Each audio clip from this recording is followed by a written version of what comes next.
আসসালামু আলাইকুম dear students. আজকে তোমাদের আমি বেসিক গ্রামার সম্পর্কে একটু ধারণা দেওয়ার চেষ্টা করব। এই বেসিক গ্রামারের বিষয় অনেকগুলো থাকে, তার মধ্যে parts of speech, word, sentence, প্রিপোজিশনের। তো এই বেসিক গ্রামারগুলোর মধ্যে আজকে আমার আলোচনার বিষয় হচ্ছে সেন্টেন্স। তাহলে আজকে আমরা কি আলোচনা করব স্টুডেন্টস? সেন্টেন্স। আজকে আমাদের আলোচনার বিষয় হচ্ছে সেন্টেন্স। সেন্টেন্স আসলে কি? সেন্টেন্স কথাটার অর্থ দাঁড়ায় বাক্য, অর্থাৎ আমরা যে নিত্যদিনে বা প্রতিদিনের যে ধরনের কথাগুলো বলতেছি বাংলায়, ইংলিশে, সেগুলো হচ্ছে সেন্টেন্স। তবে সেন্টেন্সে আমরা বলতেছি যে আমি তোমাদের এখন পড়া শেখাচ্ছি, বোঝাচ্ছি। এই পড়া শেখাচ্ছি, বোঝাচ্ছি, আমি কি বলতে চাচ্ছি? আমি যখন বললাম যে আজকে তোমাদের আমি পড়াবো বেসিক গ্রামার, এটা একটা সেন্টেন্স, এটা একটা বাক্য।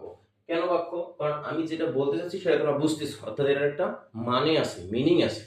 যেহেতু এটার একটা মিনিং আছে, তাহলে এটাই হচ্ছে একটা কথা, আর এই কথাটাই হচ্ছে একটা সেন্টেন্স।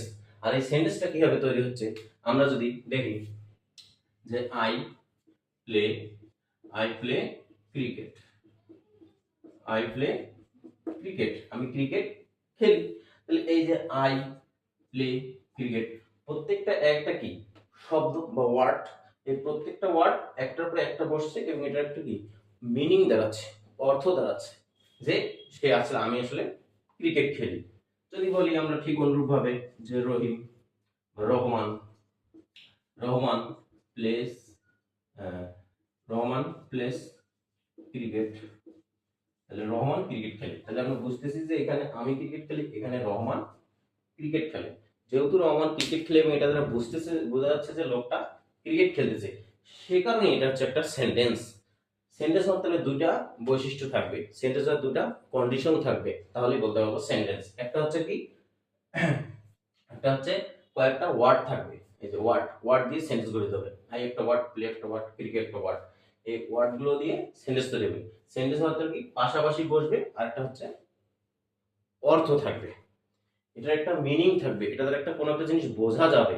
যেমন Rahman place cricket, Rahman cricket খেলে, এই কারণে এটা সেন্টেন্স। তাহলে যদি আমরা এটাকে উল্টা পাল্টা করে বলি তাহলে সেন্টেন্স হবে না। আমরা যদি উল্টা পাল্টা করে বলি হবে না, আমরা যদি উল্টা পাল্টা করে কথাগুলো বলি তাহলে কি হবে না, সেন্টেন্স হবে না। যদি আমরা লিখি প্লে প্লেস, তারপর যদি লিখি রহমান, তারপরে যদি আমরা লিখি ক্রিকেট, তাহলে এটাকে আমরা সেন্টেন্স বলতে পারবো না, কারণ এটা দ্বারা অর্থ বোঝাচ্ছে না।